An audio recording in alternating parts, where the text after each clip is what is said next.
So I am Eszter Bornemisza, that's how I pronounce my name. I come from Hungary, Budapest. And first of all, I'm very, very grateful to be able to exhibit here. And many thanks for Hillyer to make it possible that I can have this exhibition here. Well, about myself, a few words. I've been trained in mathematics and I've worked as a researcher in the field for 20 years.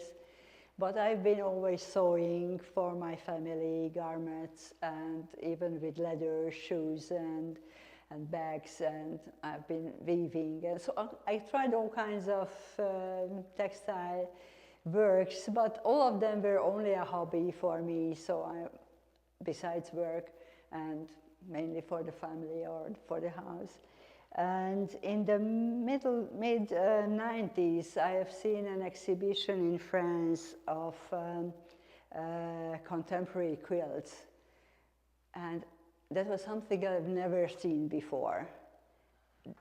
You know, Hungary was the part of the Soviet bloc until 1990, so we didn't have much access of information or going for exhibition or stuff like that. So this kind of art has been totally hidden for me. And when I saw the modern quilts, I thought, wow, I can sew, I love modern arts, I could do that. So I started with a big movement, and actually I was quite successful at the beginning because my first really so-called art quilt won a big prize in the Netherlands in a juried show. So that gave me a big kickoff to do this kind of thing. And of course, after some years of transitioning between the mats and the textiles, I became a full-time studio artist with the support of my family, of course, especially my husband. So since then, I've been working. So I started with making quilts, mostly collages, from fabrics that were already used, and I reused them and overdyed them, painted on it to make it to suit to my ideas. And around in the 2000s, I started to be, firstly I worked with labyrinths.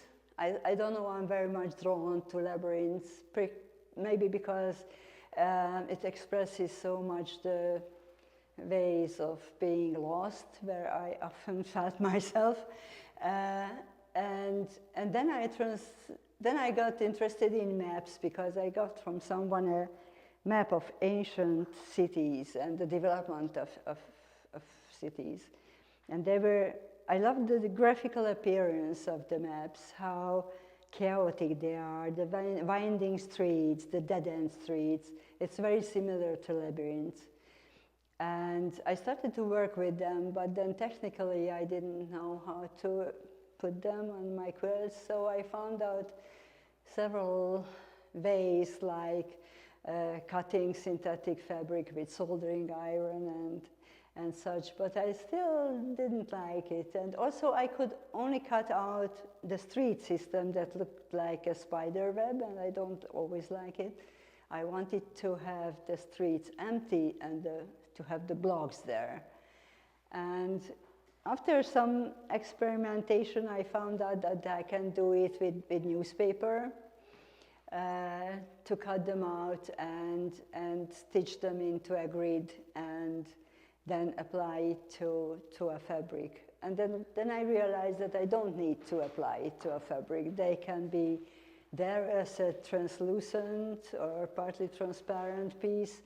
And how nice it that they make a shadow on the wall that makes an extra layer of understanding or what you see. So I started to experiment with those, and since I'm not a trained artist, whatever I do, it's a result of research and experimenting. I didn't really want to take courses on textile art because I don't like to follow instructions.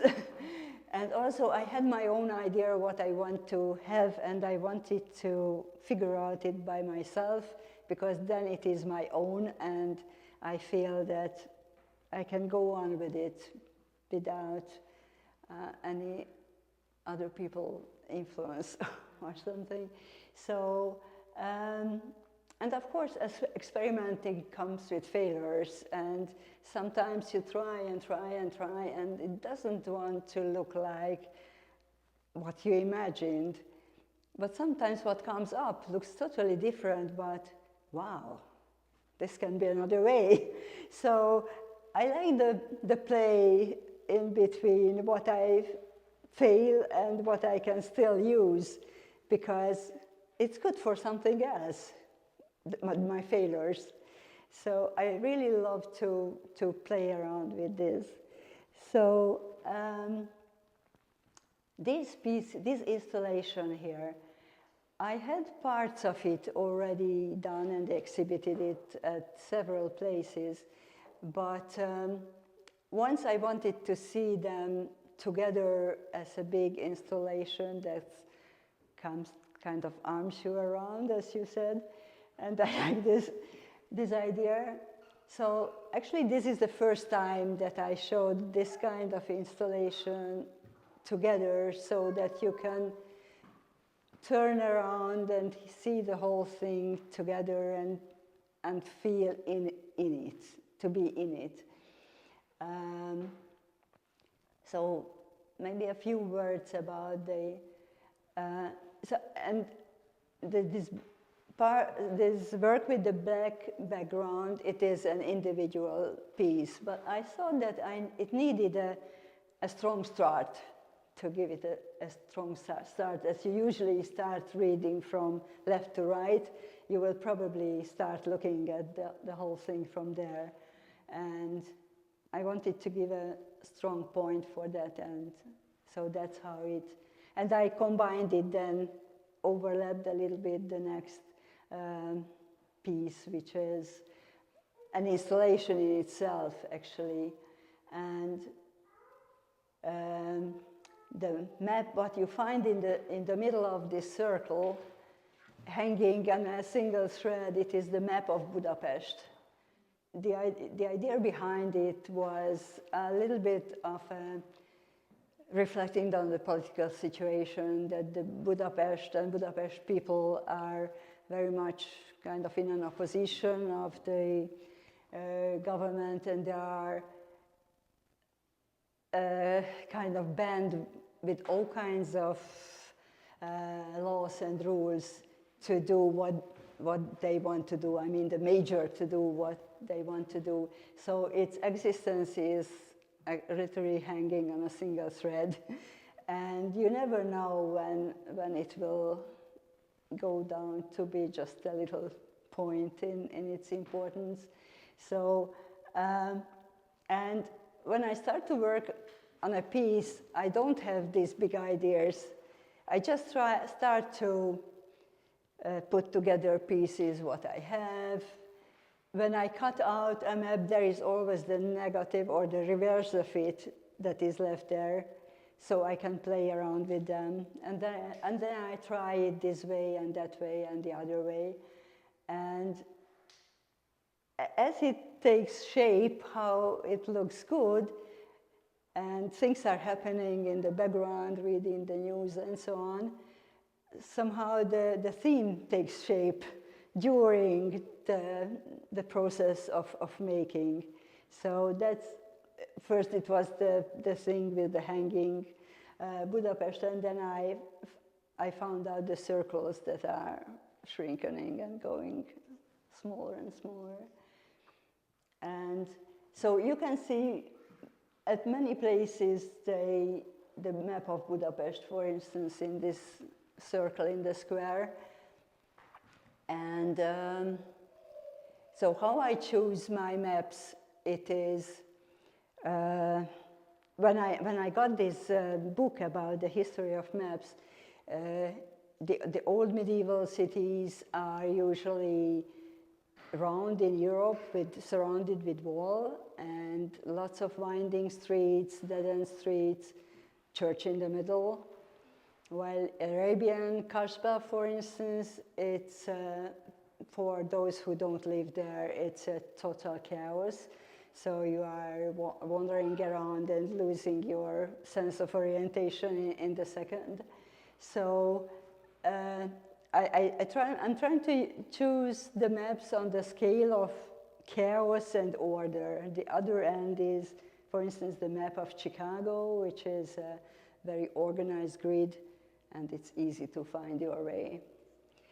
And actually, something like this was the first installation of this kind, which was called You Are Here. And it came from an experience where you are in a foreign city and you have a paper map in your hand, you have your phone with the GPS, and then you come to a signpost with a red dot saying you are here. And then you try to match all these things together and you feel more confused than before you saw this red dot where you are. So it should be an anchor for you to figure out where you are and help your orientation, but sometimes it is just more confusing than it was before. So I use this red dot in a layered way so that you can see different layers of maps behind it, kind of to reflect the feeling that this red dot is not a stable thing. It is very, very flexible or moving around. And I used it as a metaphor also for finding your place not only physically, but mentally or in the society, because you hear the news and sometimes you understand, or you think you understand things, and then some new impacts are coming, new understandings, and it gets again totally chaotic. What is around us? How shall we cope with this? How can we understand this? And I wanted to give a glimpse of this feeling. And also, I put them into the space because as you walk by, you will always see something different. And where the red dot is, what is behind is always changing. So to give the feeling of this an unstable movement, how you find your place and how you understand things in this changing world. So I think more or less that's what I wanted to tell you about the exhibition. Those two big panels are by themselves. So these ones with the background, they were originally the same as the long ones, so they were transparent. But I sent it out to an exhibition, and the photographer who made the photos for the catalog, he photographed it against a black background. And I thought, wow, this looks good. So there's more contrast, and of course you can use it without them. It will be a little bit pale on the wall because there are lots of whitish or off-white colors on it, but now I prefer it with the black background to give more emphasis on the details. So maybe I give you a hint that on the material that I work with, maybe you can recognize that it is newsprint. It is actually a Hungarian weekly called Life and Literature, and there are poems on it and essays, and it is kind of a democratic oriented newspaper, but I like it especially because it doesn't have colored ads. So it is mainly black and white and mostly text. So I don't have to bother with with the bright red and green and yellow advertisements. So I can put my own color on it. So I usually overpaint them or color them, and then I print some maps onto it. So that gives another layer. So the first layer is the text. Then you can see maybe here that there is a map of something here, but it's cut into. Then there is a cutout structure of streets, and then there is the layer of the shadow and whatever is behind. So I like to understand things that surround us as layers of understanding, from memories, impacts, to go deeper and deeper, that we understand what is going on. And also, I use historic maps so that we reflect on what was before. So to learn a little bit from history that it was like that, and we should always consider our past and our roots, where we come from, and that is under the layers and layers and layers.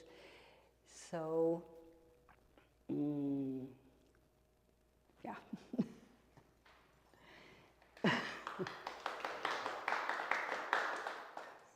I'm sure you've been asked this question before, so I apologize if you've had to repeat yourself many, many times. But could you reflect on the relationship, the cognitive relationship, if there is, between your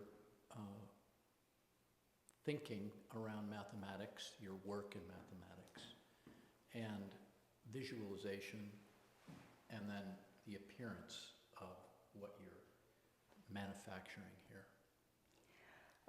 Yes. Is there? You could be a yes or no answer. It could be. Yeah, well, yes. So I always think for myself that there is absolutely no connection, but I cannot neglect that there is something in the way of thinking and the way I'm doing my experiments. As when you have a mathematical problem, then you start to make connections with these or that problem that has been already solved, and you start to think rationally, thinking through, it can be related to this one and that one and that one, and it doesn't help. And then, okay, let's drop it, do something else. Then you start to think, oh, maybe that one or that one or that one. And when rationality doesn't help, then it comes the intuition, or not. But when it comes, then things suddenly come together that it relates not just either to these or to these, but to these and these and these, and I can combine something. So maybe it is the way how I experiment, that I start with this, okay, it doesn't work, then I start with that and that and that, and then a pause because it doesn't work, or it doesn't give me what I want to have, and then maybe another day in the morning I just see that some of the combination of these things will work. So maybe it is this kind of way of thinking that might relate to my work or how I work. This is my... I believe you. I think you're on the right track. Thank you. I tried to save some questions till this moment. You mentioned that you pull from historical maps. Do you find that you pull maps from different time eras to see what changes, and do you think about how you put that into a single installation? Yes, sometimes I do. So I have maps of prehistorical settlements and early medieval settlements, and they have all their character. So these maps I consider like the skeleton of the society that lives there, and they give an interesting flow of seeing them after each other, how the organization of the society developed and how people could live in them. So for instance, in that piece behind him, there are the red-orange parts which are absolutely full with dead-end streets, but actually that is my own. But that was inspired what is in this red circle map, which is a small town in Budapest, in Hungary, very insignificant but it still keeps the medieval structure. Of course, there are the grid systems on the suburbia, but the central of it is still a nice circle with streets leading to the center church and winding streets around with lots of dead-end streets. So sometimes when I don't find the right map, what I want to put in, then I draw one. So it's a mixture of real and imaginary maps. Hi, can you please tell us how important it is to have overcasting shadows? Is there any symbolic meaning behind it? For me, it is just another layer. So you see the very colorful, or less colorful, maps, and the shadow is always just black or gray on the wall, and some of them are faded, and depending on how you light them, there are more of them, so one behind the other. And I really like that is kind of a basic layer of it, although it is very temporary, because if you switch off the light, they are not there. Or if you have just general daylight, they are more or less not there.